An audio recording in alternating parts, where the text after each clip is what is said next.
ಎಲ್ಲರಿಗೂ ನಮಸ್ಕಾರ. 28ನೇ ತಾರೀಕು ಹುಣ್ಣಿಮೆ ಬಂದಿದೆ, ಶುಕ್ರವಾರ. ಆ ದಿನ ಚಂದ್ರಗ್ರಹಣ ಇದೆ.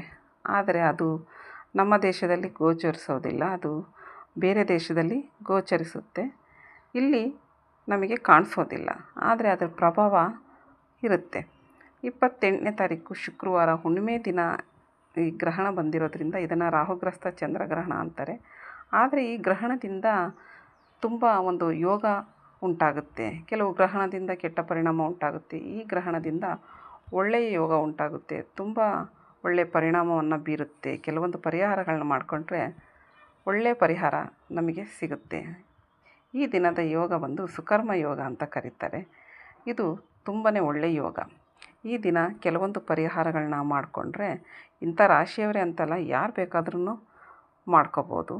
ಕೆಲವ್ರಿಗೆ ತುಂಬ ಕಷ್ಟದ ಮೇಲೆ ಕಷ್ಟ ಬರ್ತಾ ಇರುತ್ತೆ, ಅಂಥವ್ರು ಕೂಡ ಇದನ್ನು ಪರಿಹಾರ ಮಾಡ್ಕೋಬೋದು.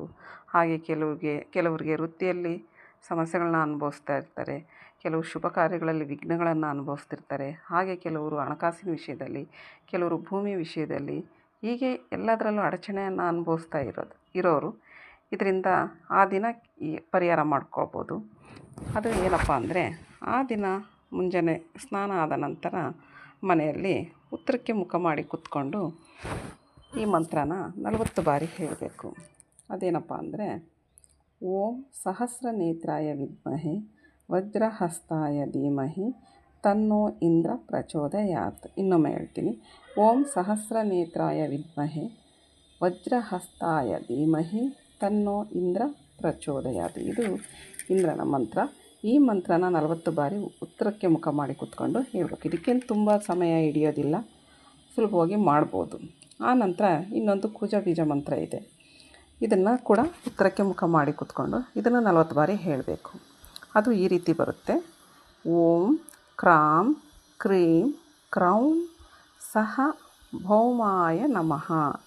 ಇನ್ನೊಮ್ಮೆ ಹೇಳ್ತೀನಿ, ಓಂ ಕ್ರಾಂ ಕ್ರೀಂ ಕ್ರೌಂ ಸಹ ಭೌಮಾಯ ನಮಃ. ಇದನ್ನು ಕೂಡ 40 ಬಾರಿ ಹೇಳಬೇಕು. ಆನಂತರ ನಿಮ್ಮ ದಿನನಿತ್ಯ ಕಾರ್ಯ ಏನಿದೆಯೋ ದಿನಚರಿಯನ್ನು ಪ್ರಾರಂಭ ಮಾಡ್ಬೋದು. ಆನಂತರ ಇದಕ್ಕೇನು ಉಪಾಸನೆ ಇರಬೇಕು, ನಿಯಮವಾಗಿ ಅದೇನೂ ಇಲ್ಲ.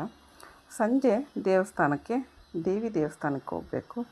ಯಾರಾದರೂ ಬನಶಂಕರಿ ದೇವಸ್ಥಾನ, ಇಲ್ಲಾಂದರೆ ಗಾಯತ್ರಿ ಅಮ್ಮನವ್ರ ದೇವಸ್ಥಾನ, ಇಲ್ಲಾಂದರೆ ದುರ್ಗಮ್ಮನ ದೇವಸ್ಥಾನ, ಇಲ್ಲ ಮಹಾಲಕ್ಷ್ಮಿ ದೇವಸ್ಥಾನ, ಈ ಯಾವುದು ನಿಮ್ಗೆ ಅನುಕೂಲ ಇದೆಯೋ ಆ ದೇವಸ್ಥಾನಕ್ಕೆ ಹೋಗಿ ಕೆಲವೊಂದು ಪದಾರ್ಥಗಳನ್ನು ಕೊಡಬೇಕು. ಅದೇನಪ್ಪ ಅಂದರೆ, 16 ವೀಳ್ಯದೆಲೆ, ಸ್ವಲ್ಪ ಅಡಿಕೆ, 7 ಬಾಳೆಹಣ್ಣು. ನಾನು ಇಷ್ಟು ಸಂಖ್ಯೆ ಅಂತ ಹೇಳ್ತೀನಿ, ಅಷ್ಟು ಸಂಖ್ಯೆಯಲ್ಲೇ ಕೊಡಬೇಕು. 16 ವೀಳ್ಯದೆಲೆ, ಸ್ವಲ್ಪ ಅಡಿಕೆ, 7 ಬಾಳೆಹಣ್ಣು, ಅನುಕೂಲ ಇದ್ದರೆ 7 ದಾಳಿಂಬೆ ಹಣ್ಣು. ಇಲ್ಲ ಆಗಲ್ಲ ನಮಗೆ ಅಂದರೆ 2 ಕೊಟ್ಟರೂ ಪರವಾಗಿಲ್ಲ, ಆದರೆ 5, 3 ಹಿಂಗೆ ಕೊಡೋಂಗಿಲ್ಲ.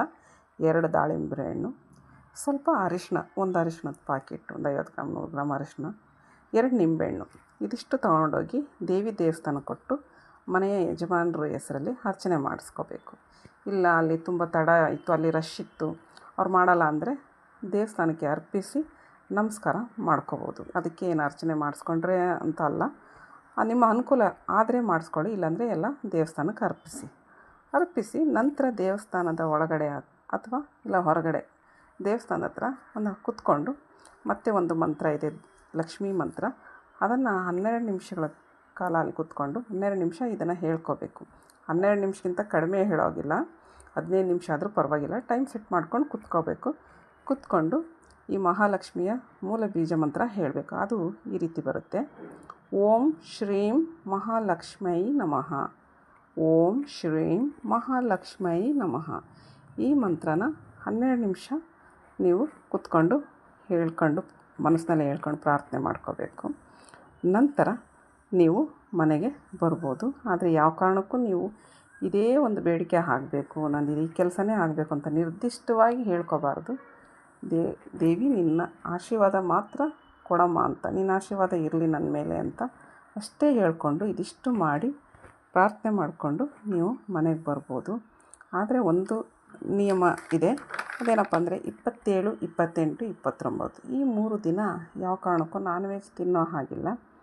ಹಾಗೆ ಬ್ರಹ್ಮಚರ್ಯನ ಪಾಲನೆ ಮಾಡಬೇಕು. ಇವೆರಡು ಕಂಡೀಷನ್ ನಿಯಮವಾಗಿ ಮಾಡಲೇಬೇಕು. ಇದಿಷ್ಟು ಮಾಡಿ ನೀವು ಈ ಬೀಜ ಮಂತ್ರನ ಆ ದಿನ ಬೆಳಿಗ್ಗೆ ಹೇಳಿದ್ನಲ್ಲ, ಆ 2 ಬೀಜ ಮಂತ್ರ ಮತ್ತು ಸಂಜೆ ದೇವಸ್ಥಾನಕ್ಕೆ ಹೋಗಿ ಇಷ್ಟು ಕೊಟ್ಟು ನೀವು ದೇವಿ ಪ್ರಾರ್ಥನೆ ಮಾಡ್ಕೊಂಡು ಬರಬೇಕು.